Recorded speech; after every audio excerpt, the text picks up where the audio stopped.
yetu, idumu jumuiya yetu, uzalendo ya mshikamano. Oye bari mu kanso ya district bakansara borekero kwerarikira ahabwirare rukorera ibintu mu district kubura skani yakibagizira ngo nikitamagara gabantu mu kabakamani bwanyuma y'irwaro rya Kazo Health Center for kezo bwire buringwa rutine skani bakansara bebembirwe isamakombi borekero kwatwaho ahabwibura rya skani mu irware rukorera ya Kazo skani akasound skani akakugura center uti maybe there is a conflict of interest among the stakeholders of the hospital, of the health center in charge. How would you know what radio scan over? They can't go and request to the government requesting that machine. Okujani wa radio kuyambaba. Nabo esento mu bitarho ko gatka fayimu n'abatari mu budget yitu.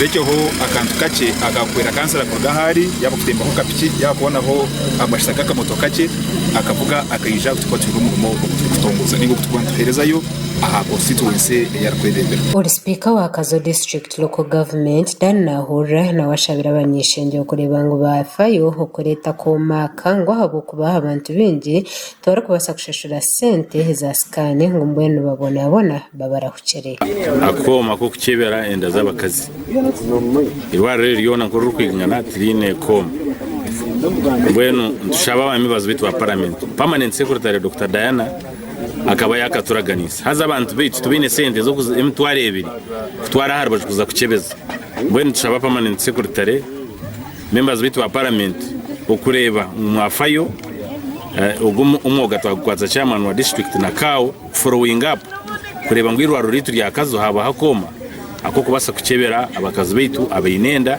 kumanya abana babo ukuba ryo munda. Uri mukuru w'entebe ya katano ahabwa Kazo yashobora ko kansitine sente zo kugura icomeki mu irwaro ritu ya health center ya Kana obo pereza tuburumu kandi omarwaro mengi agwo kumanya aga health center ya Kana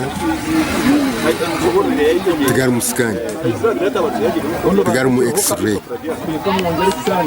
obo hereza tu marwaro ga health center ya Kana ahi health center ya Kana umushanga scan nare x-ray nebe eterwa mu umnyambabazi umoja wetu ni muza yetu